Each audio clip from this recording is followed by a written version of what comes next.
You know, in order to explain away that Atma is all comprehensive,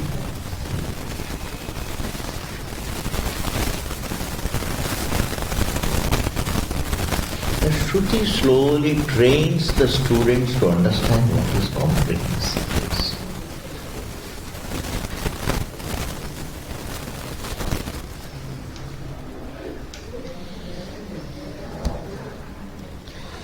Like space is comprehensive.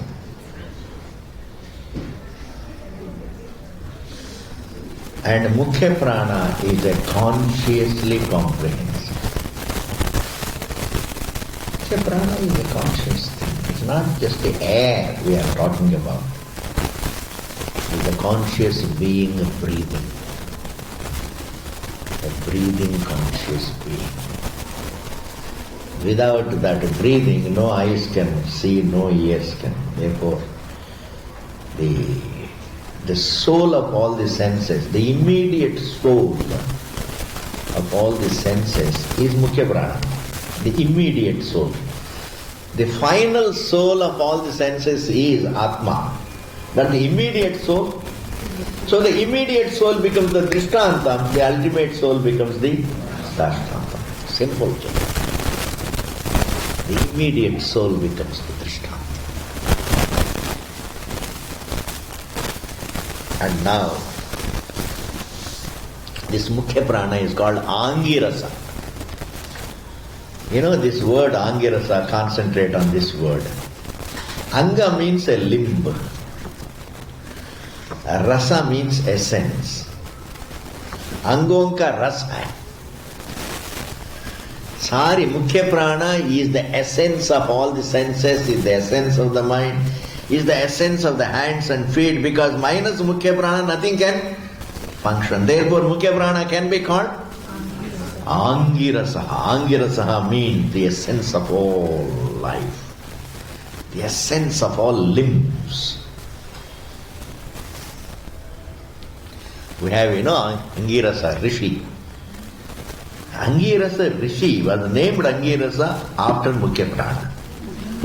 Mukhya Prana was called Angirasa even before Rishi Angirasa came. Even before Angirasa came, like even before Ram came, the word Ram was there. The name Ram was there. So, Kausalya asked, Vasishtha ji, kya naam rakhe? तो वशिष्ठ जी इधर उधर पूछ के अपना किताब ढूंढ के ये चलो राम, इसका मतलब the name Ram was there.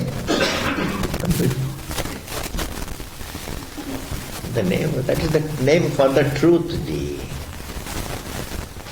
Ram is the name for the truth. Similarly, Angirasa is the name for the Mukhya Prana, the truth. That was given to another sage. What does it matter? Therefore, he says, Phalam upasamhritya. Having concluded that whoever understands, whoever identifies with Mukhya Prana, the more you stand as, the more you identify with the Mukhya Prana, the closer you come back to yourself. Because Mukhya Prana doesn't have an object. Eyes have an object. You remember the objects. Ears have the objects. You remember them. But when you identify with Mukhya Prana, there is nothing to become. That's why they say, whenever you don't get sleep, be aware of Mukhya Prana, you will fall asleep.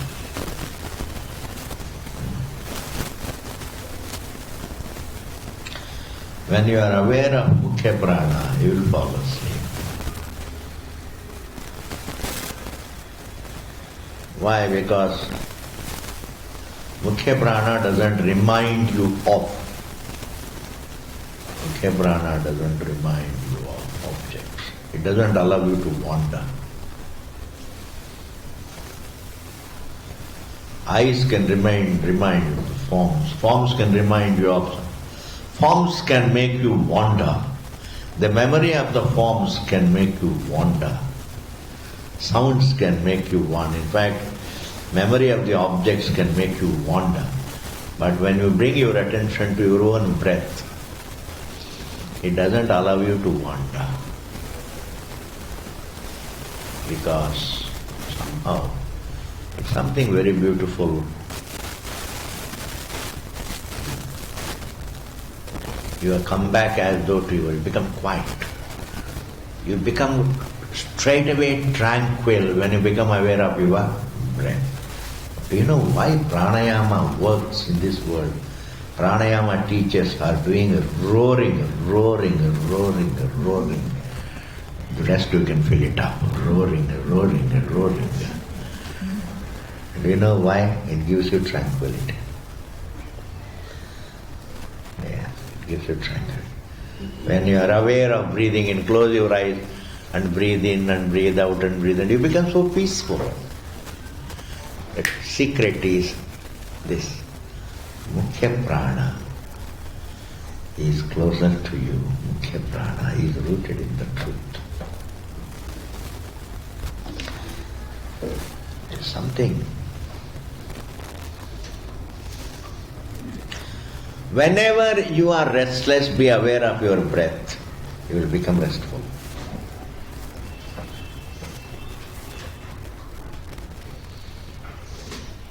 Be aware of breath.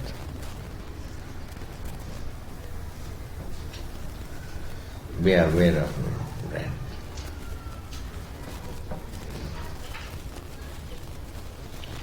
When you become aware of breath, you become restful.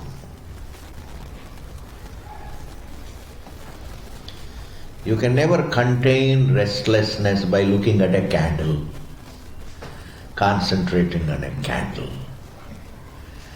concentrating on a picture, concentrating on a bird, concentrating on a flower, concentrating on the sun, moon, like in the modern philosophy always. Look at the sun. You are happy. Look at the moon, you are happy. Look at the flower, you are happy, वगैरह वगैरह. ऐसा कुछ नहीं होता है. Whatever be the objects, they can cause wandering. If there is something which can give you a little bit of peace, that is, come back to your own breath. Breathe. Be aware of it. When you are aware of your own breath, you are aware of yourself. At least you are with yourself. There is something you can experiment with that. Therefore, if you are identified, now coming back to the technicalities of it, when one is identified with the eyes, he remains exclusive. Ears, exclusive. But when he is identified with the breath, he becomes inclusive. Because the breath is inclusive of all the limbs.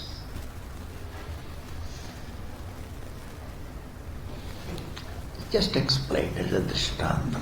It's not the ultimate truth, but it can help you to understand the ultimate truth. Now let us read the introduction. Phalam upazamritya adhuna akhyayika rupam eva ashritya aha phalam upasamritya. Whoever identifies with the mukhya prana, he is peaceful and his bhratrivya dies. Meaning it simply means, in fact, a person who is peaceful has no enemies. You can keep it open a little. थोड़ा सा खुला रखने से, so that we can survive the full class. Because abhi to we are talking about mukhya prana. At least as long as mukhya prana is on, keep everything open. Otherwise mukhya prana gets annoyed. अपना स्तुति करते हैं. It's all lip sympathy, they will say. Mukhya prana will say, it's all, you are all doing lip sympathy to me. Phalam upasamhritya. In fact, wisdom never kills your enemies. Wisdom kills the enemy that is there within you.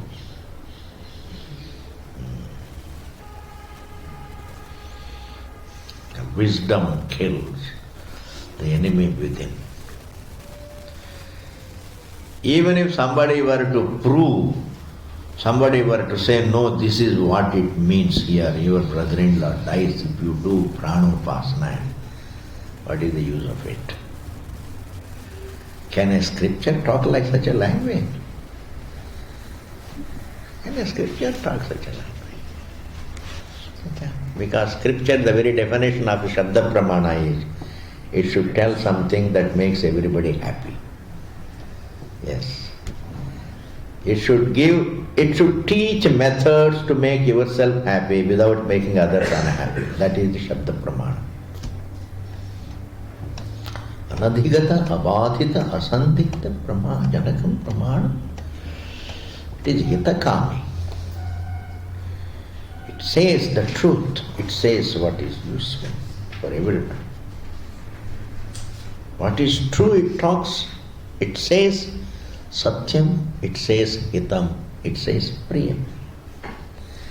How can it give you an advice, you do this and your brother and stepbrother will die? Supposing a person doesn't have a stepbrother, then his own brother may die then. And that is taking a risk. Taking a risk. Funny. We should just get out. Phalam upasamhritya adhuna akhyayika rupameva shrityaha. We are continuing with the story. And what is the story? When Devatas got back their divine position after defeating all the asuras, gods got back their shine after defeating the evil, the asuras. They wanted to express their gratitude. How wonderful it is.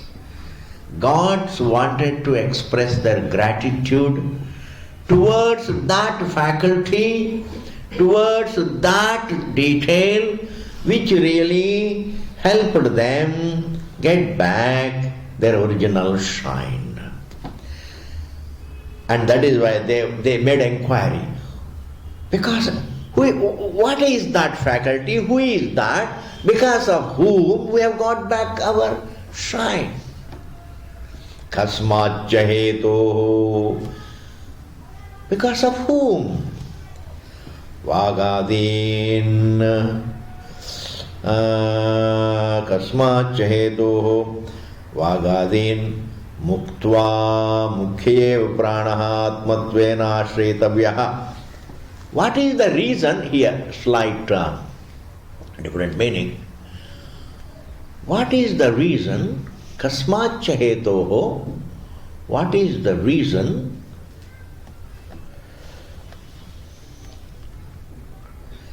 Vagadin muktva. Vagadin muktva means having ignored the senses, mukhyeva pranaha, only the mukhya prana, the breath, atmadmena ashriyatavyaha. Why should one not identify with the senses but identify only with the mukhya prana? Why should one identify only with mukhya prana? It's a question, because previously it was said, when a person identifies with mukhya prana, he becomes more comprehensive. Identifying with each sense organ makes one exclusive, meaning becomes limited. Whereas identification with the mukhya prana, looking at oneself as a physiological being, a breathing being, a living being, a physiological being, makes one more comprehensive. Because as a seer I am not hearer, as a hearer, that is, seeing excludes hearing, hearing excludes tasting, tasting excludes touching, touching excludes smelling, etc. Whereas being alive includes everything. And alive means breathing. Mukhya prana. And Mukhya prana doesn't depend upon the senses. But senses depend upon Mukhya prana. Amazing truth, Ji. Amazing truth.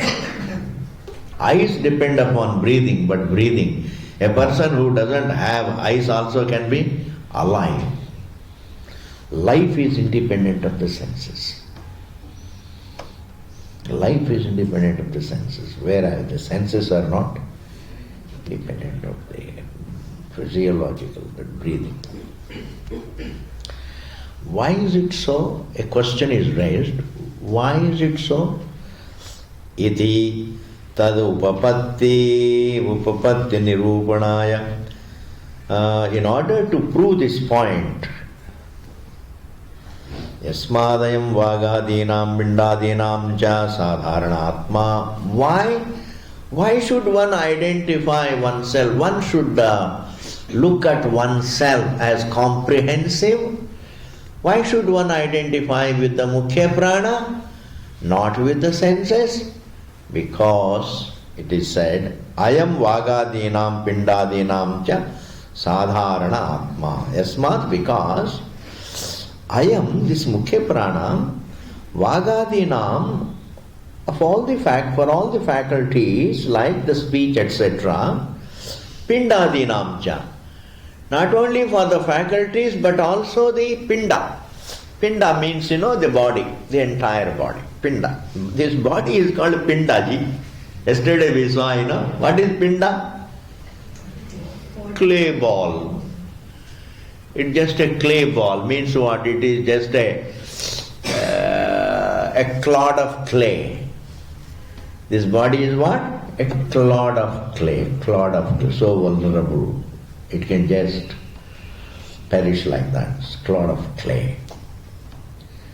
Similarly, when you give something to the pitrus,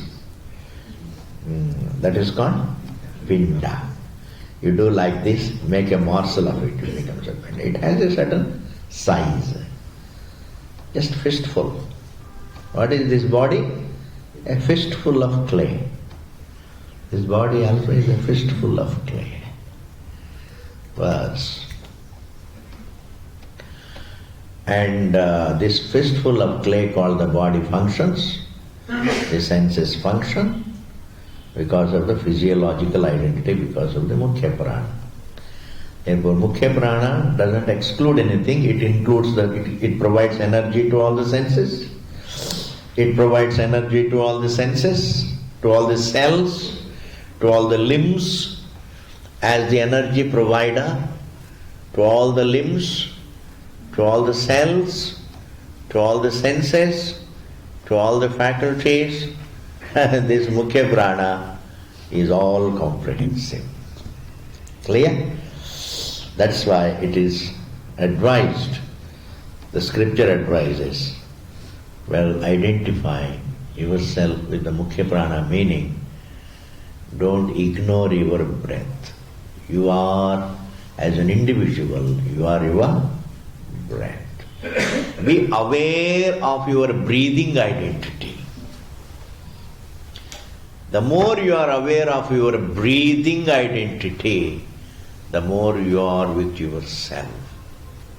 Eyes can remind you of the forms, forms can again make you wander. That's why here it says, Yasmadayam vagadinam pindadinam cha sadharana atma ityetam artham akhyayikaya darshayanti aha shrutihi. So the Shruti now explains. Sir, the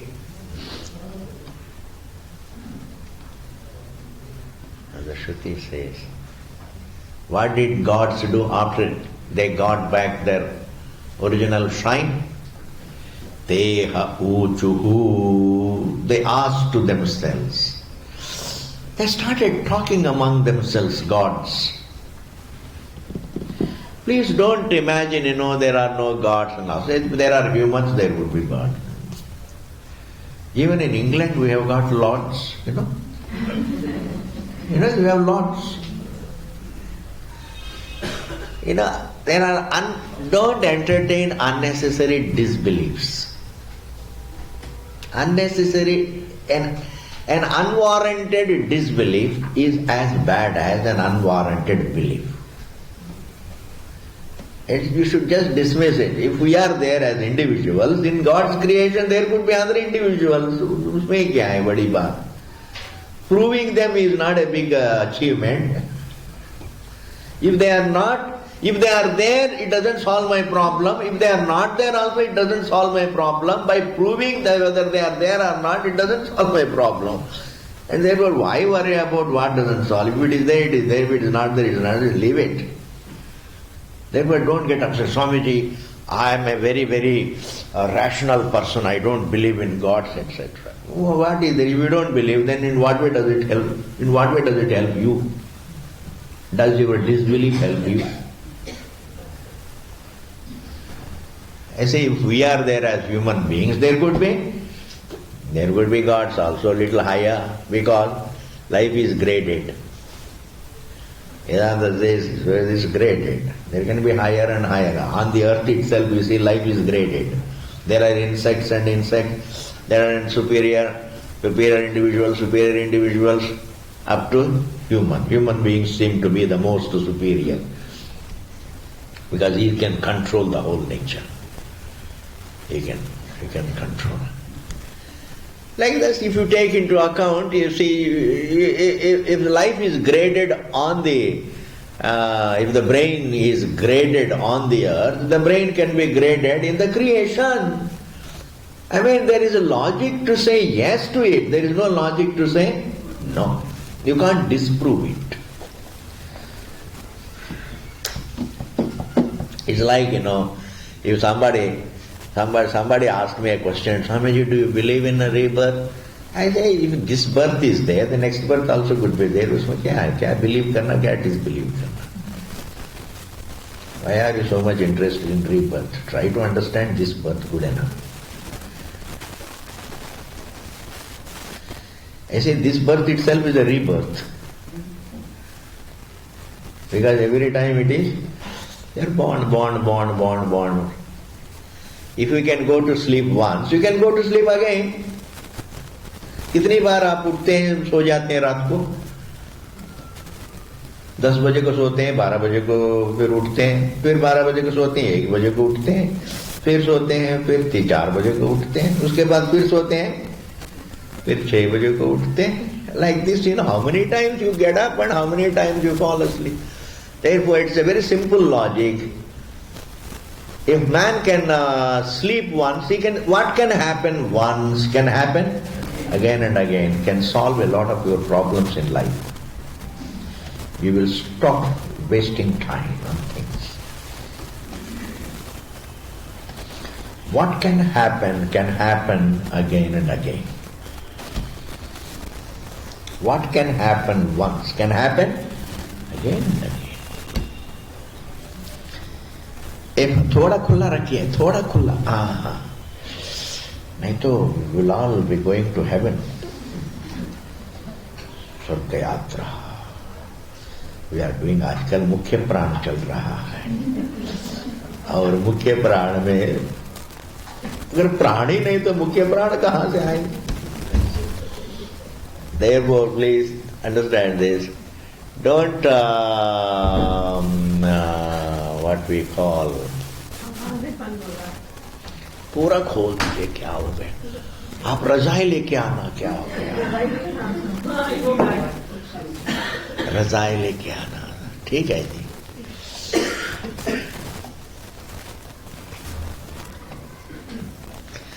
रजाई में सुन भी सकते हैं, ध्यान भी कर सकते हैं. You can camp for 3 hours under rajai. It's like you can camp it. हम लोग तो ऐसे करते थे जी ऋषिकेश में। जब भी स्वामी जी क्लास लेते थे 4 बजे को लेते थे, कभी कभी मैं तो पूरा रजाई को लेके जाता था, एक कोने में बैठ के आराम से सुनते थे, कभी कभी सो भी लेते थे। Nobody can figure out what is happening. Devo Teha Uchuhu, gods told among themselves, Kwanu Saha Abhut, where is that being? Gods asked one another, Kwanu Saha Abhut, who is that and where is he?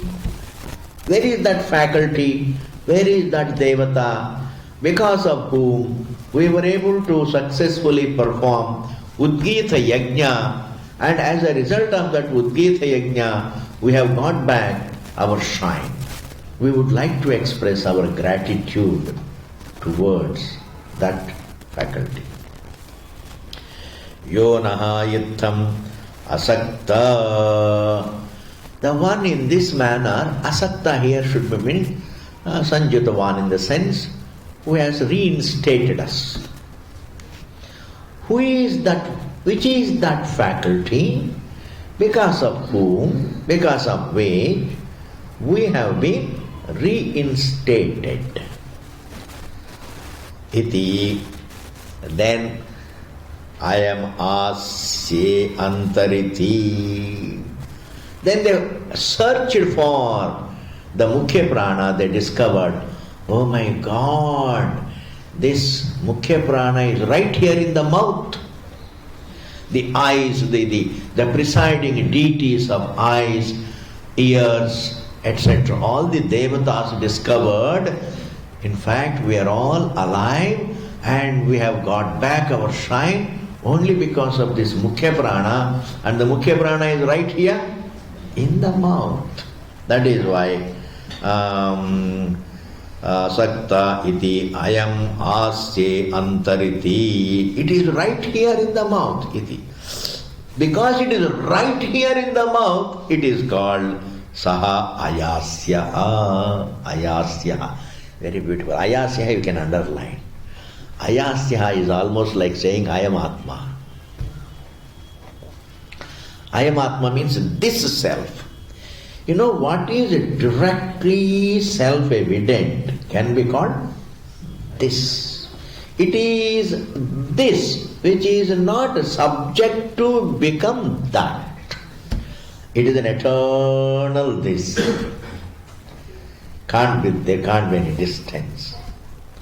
Similarly, this Mukhya Prana, the breath in the mouth, when they discovered it is because of this Mukhya Prana, they were able to successfully conclude the yajna called Udgita, and by which really they have been able to got back their original shine.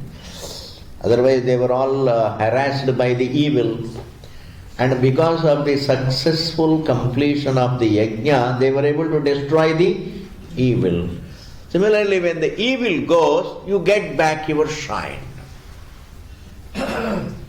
In other words, when all your wrong thoughts disappear, you get back your shine. You get back your shine and everything. You get back your mental peace when all the evil in the mind goes. Swamiji, why do you use such a strong term? All right, when all the wrong thoughts go away from the mind. Yes, the wrong thoughts, the disturbing thoughts. When the disturbing thoughts, every disturbing thought is like an asura ji. Who else is an asura? An asura is one who nags you. And who is he? Your own disturbing thoughts nag you. Nobody, somebody in America, you think of him and become disturbed. He is fast asleep, poor thing. He doesn't even know what is happening to you. And you get up in the middle of the night, you think of him and become disturbed. So now, who is disturbing you? Not the person in America. Oh, bichara, he doesn't have even your telephone number. He doesn't even know about it. But your own thought. That is why what is intimate to us is our own thoughts. Our own thoughts can bless us. Our own thoughts can disturb us. People don't disturb you. People don't bless you. People don't disturb you. Your thoughts about people can disturb you. Your thoughts about people can bless you. Mana eva manushyanam karanam bandha mokshayo. We hear it, but we need to be convinced of it. Sometimes we hear it, we also sometimes say maybe, but if you are short of full conviction, you won't follow it. It is only when you are fully convinced you take steps, yes, then you start deriving benefit from it. It is true. No individual can disturb you. No individual. Every individual is fighting his own disturbances. How can he disturb you? He may say something and disappear, and afterwards you keep on remembering what he said and get disturbed. If you don't remember, ignoring also is a big virtue. A lot of things we need to ignore and dismiss, otherwise we get bogged down. Memory can simply finish us. Memory can simply finish us.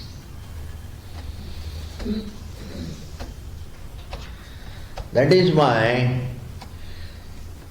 the answer is not in forgetting, the answer is in ignoring. It has no importance for me, yes. Dismissive.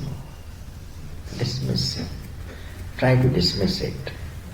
It's nothing. Try to dismiss it. Thus, gods got back their shine when they became free from the asuras inside. The asuras, the evil. This Mukhya Prana is called Ayasya. What does it mean? It is Ayam and Asya. Asya means what is present in the mouth. Aya means directly evident. Aya means Ayam. Are you able to follow what I am saying? Ayasya means one is Aya plus Asya. Combine them. Ayasya. Aya means what is directly evident. Asya means the Mukhya Prana that is present in the mouth. That is called Ayasya. It's a grammatical point. You can capture it to the extent possible. You can't capture it. You must forget it. Just now I told you, let us ignore it. Last. What you can't follow? Forget it. Okay. But this Mukhya Prana is called Angirasaha, Anganam Irasaha, very beautiful. Breath is Angirasaha, the essence of all limbs, the essence of all the cells, the essence of all the senses, the essence of all the faculties, the mind. That's why it's called Mukhya Prana. Therefore, what is all comprehensive is closer to the truth. Therefore, Mukhya Prana is rooted in the truth because Mukhya Prana is comprehensive, rooted in the Mukhya Prana is relatively comprehensive, whereas the self is all comprehensive. The relatively comprehensive is directly rooted in the all comprehensive. What is Mukhya Prana? It is the sense of individuality in being. I am the breather, I am alive as an individual. There is no breath, there is only a thought, I am the breather. That's called Mukhya Prana.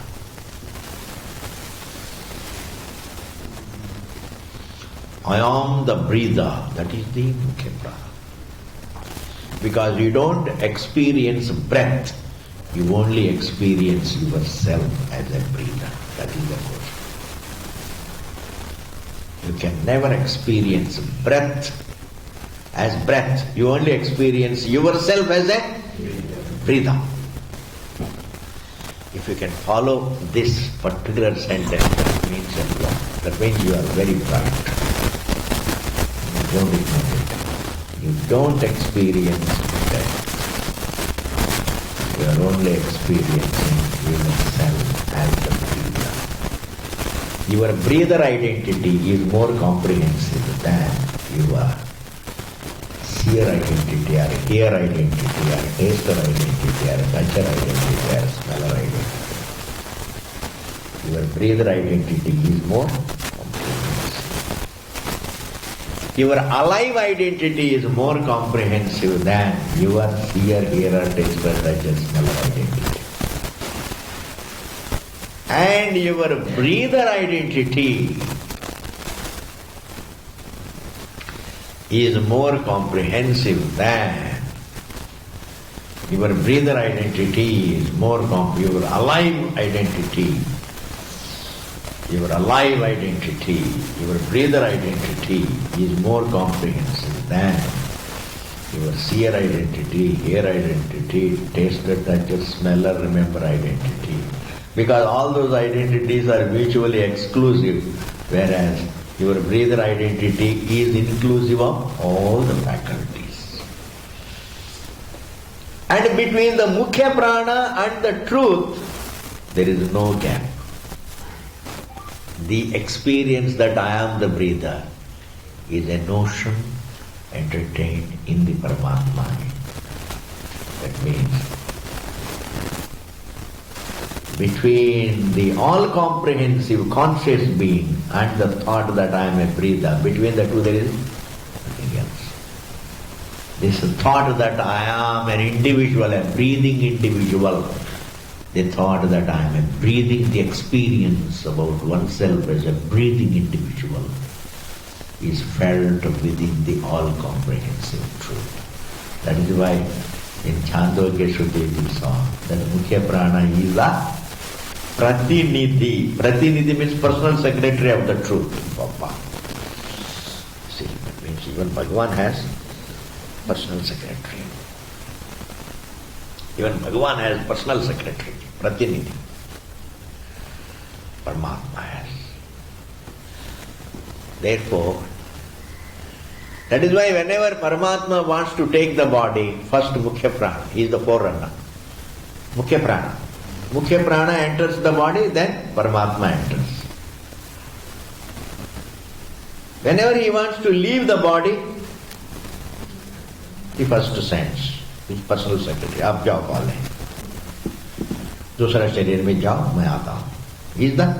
It's called forerunner. What is this? Pilot. Is the pilot?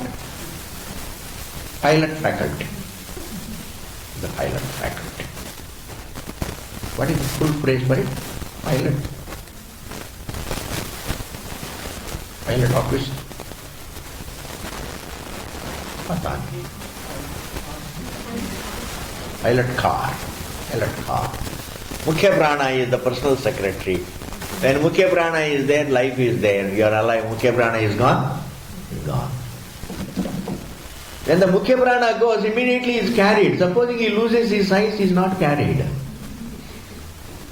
Suppose something happens to your eyes, nobody carries you. Very, very dangerous. You lose your ears, one is not carried.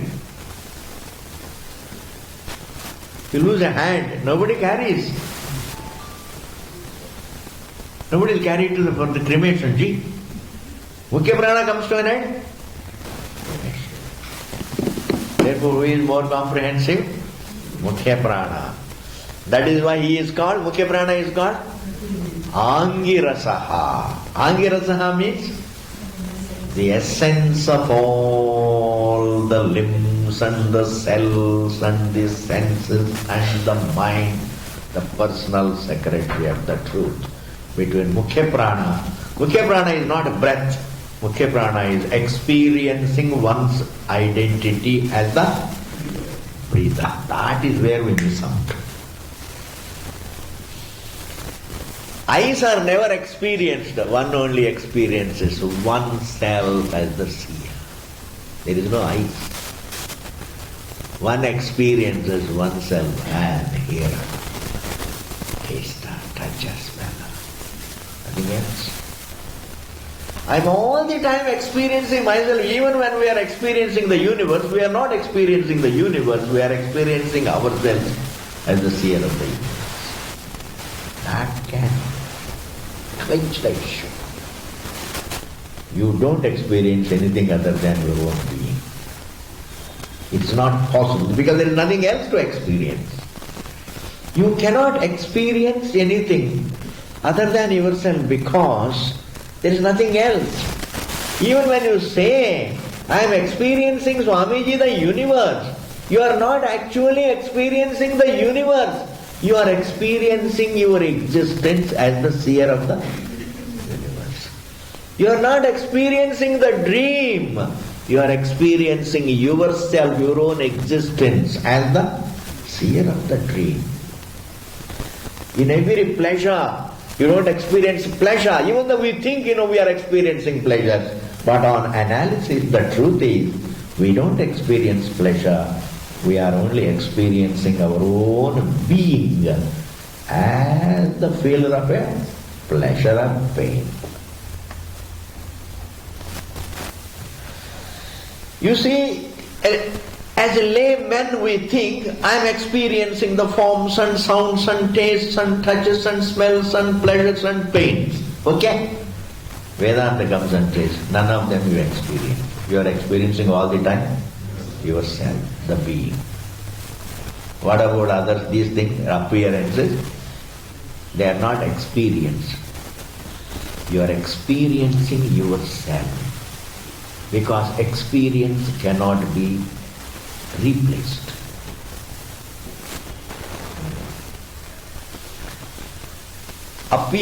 One appearance can replace another appearance. But experience cannot be replaced by anything. Therefore, the experience about your own existence is not replaced by appearances. Therefore, the universe cannot be called a matter of experience. Only truth is a matter of experience, whereas the universe is an appearance. Even though we say, I am experiencing the universe, no. You are experiencing yourself as the seer of the universe. Are you able to follow what I am saying? If you can correctly follow what I am saying, correctly follow, ditto, then the whole day you will sit down at home and reflect. You will be Anandam. You will have Anandam. If Vedanta can't give you Anandam, then nothing else can give you Anandam. Anandam. Swamiji, supposing we go to Masuri, there is some Ananda hotel. Don't you think we can get Anandam there? Go and try. 30,000 rupees per day. And you pay the bill, you will lose Anandam of this life and the next 10 lives. Yes. Yeah, Anandaji. Anandam is not on a mountain. Silence is not a part of creation. Peace is not a part of creation. Peace is the nature of the source. Silence is the nature of the source.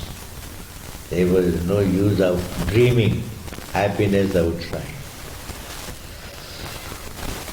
Thus, the Mukhya Prana is called Angirasa. Clear? Now let us go into Bhashyam for us.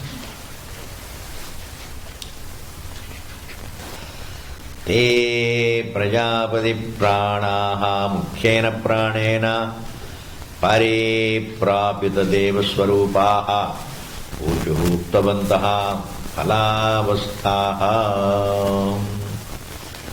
Up to that, the meaning is all gods having been reinstated or having got back their original shine, having destroyed the evil, the asuras, devatas having destroyed the asuras, they asked among themselves, they asked to one another, they became inquisitive with one another. How come, how is it that we suddenly find ourselves with our original shine? We were so harassed by the asuras, and suddenly we are now again very happy, very peaceful, and we got back our shine. Why? Who contributed it? We would like to be grateful. We would like to show our gratitude. Even gods appreciate gratitude. That's a great thing. Even gods appreciate gratitude. Because in the very beginning of my classes, I have told one thing. To be grateful to someone who helps you is a greater quality than being compassionate. Gratitude is a greater virtue than generosity. Are you able to follow? Gratitude is whoever helps you, always it's nice to be grateful. Thank you. It's nice. And pray for that person. You can always pray for a person who has helped. That great. In fact, generosity is the result of abundance. Gratefulness is the result of education. Understand? Generosity is the result of abundance. Whereas gratefulness is the result of education, culture, spirituality. It's a great thing. It's a great thing. If somebody gives you company, say for 10 years, when your wife gives you, your husband gives you, the wife gives you children, the husband must feel faithful. Because it's not easy to bear a child. You have to go through hell. Yes. Every husband must be grateful to his wife. Because if his wife did not accept to have children, then he would have had no children. Nobody would have been there to call him Papa, Papa and entertain him. Yes, children entertain the parents, make them so happy. Therefore, the one who gives you company, for so long in life, then you can't be calculative about such a person. You can't be calculative. You can't be calculation comes only up to a point. And after that there is no calculation. I think so. That's the essence of being grateful. So Devatas wanted to express their gratitude to that particular faculty which helped them. It says, Kim ityaha kvanu iti vitarke kvanu kasmin so abhut. Where is that Devata who helped us like this? Then suddenly they discovered also. Because whenever you become inquisitive, you will find.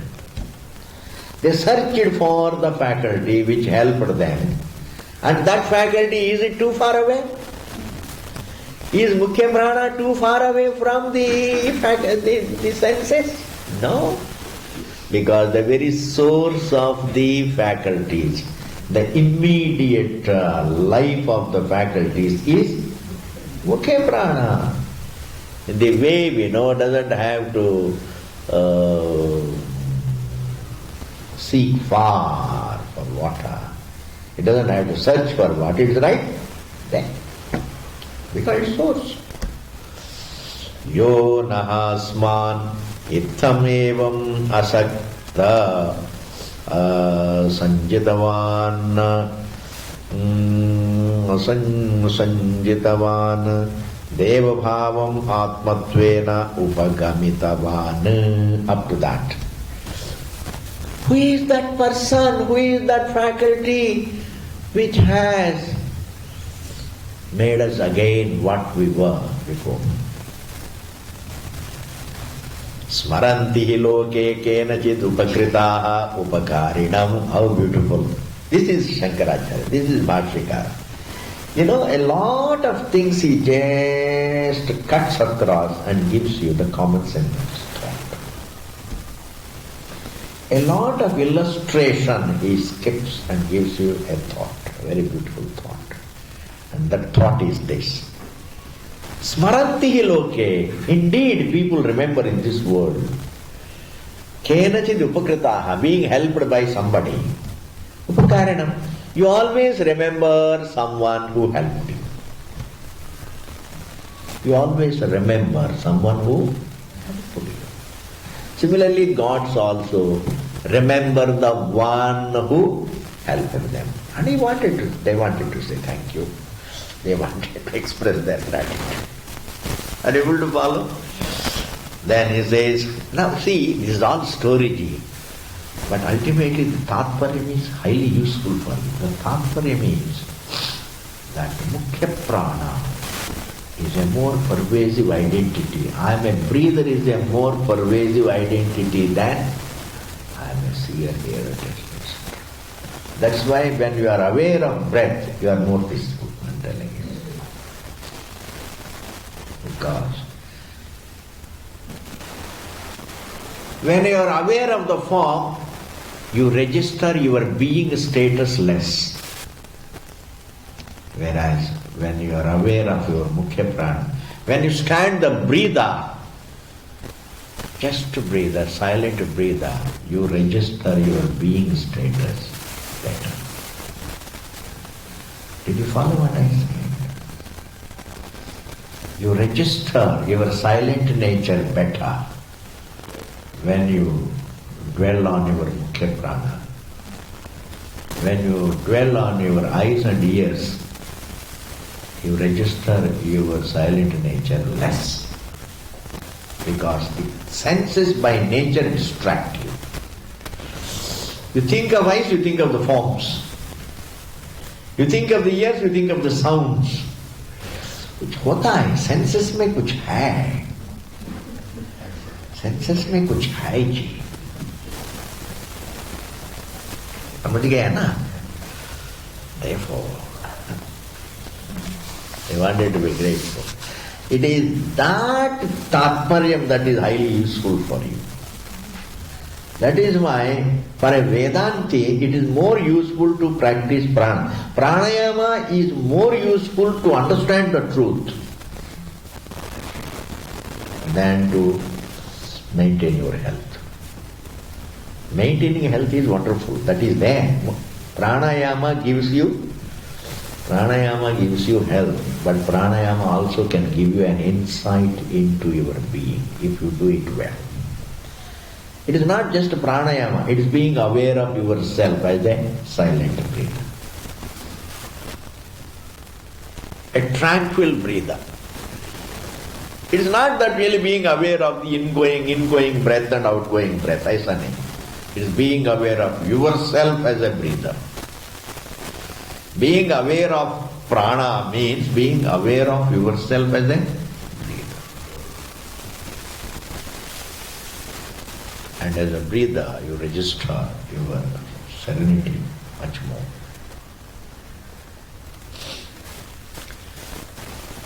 And therefore, the entire Ramayana is so long, Ji.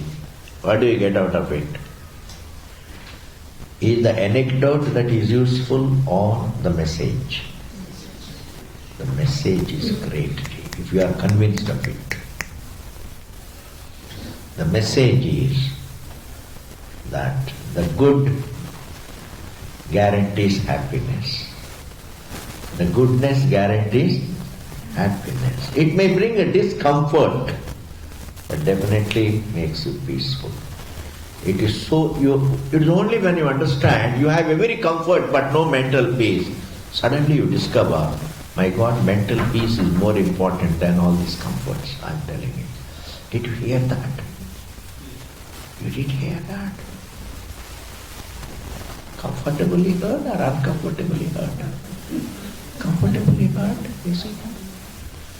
When you lose your mental peace with all the comforts around, suddenly you discover, my God, mental peace is more important than I don't mind not having these comforts. I don't mind not having these comforts, but I would like to have mental peace. It is only. And therefore, goodness guarantees mental peace. It may take away all your comforts. It may take away all your comforts, koi baat nahi, but it gives you mental peace. It is in the nature of goodness to guarantee mental peace. It is in the nature of dharma to guarantee mental peace. And sometimes it may take away, like Rama lost his comfort. What a mansion in which he used to sleep, and now he has to sleep in some kuti, parnashala somewhere in the forest.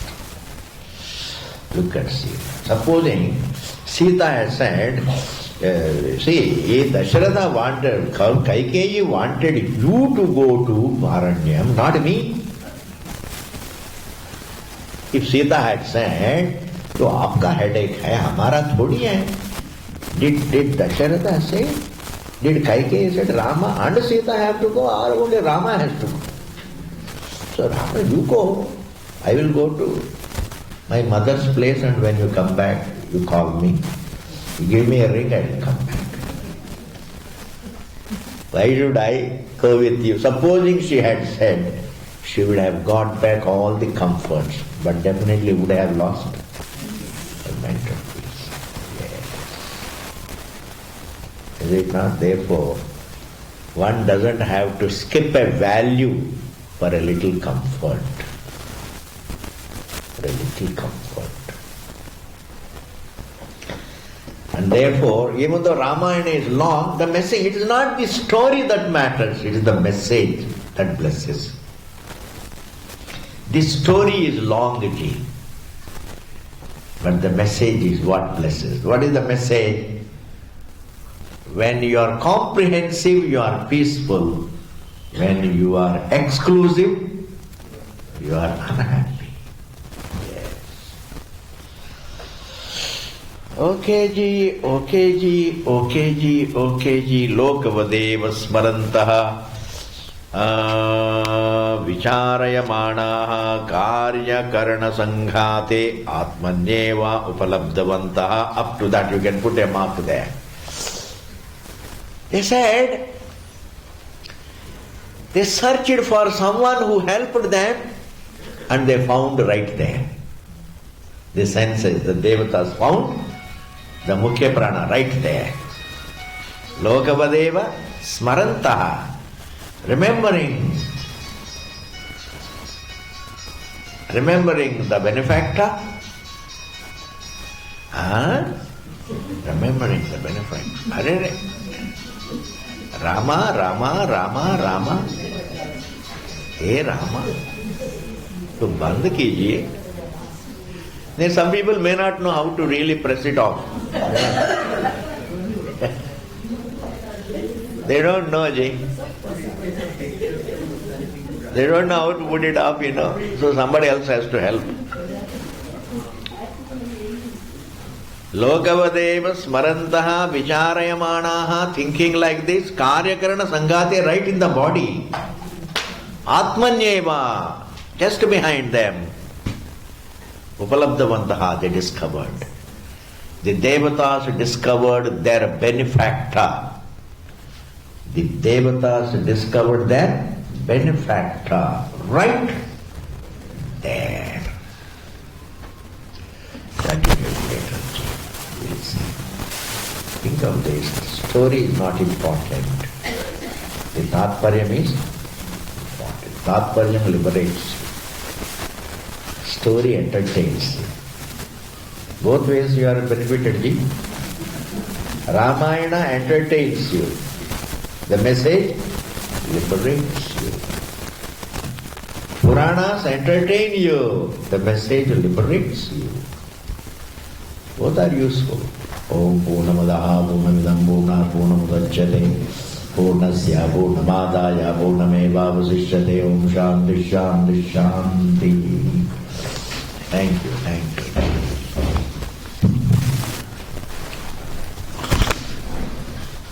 Hari Om.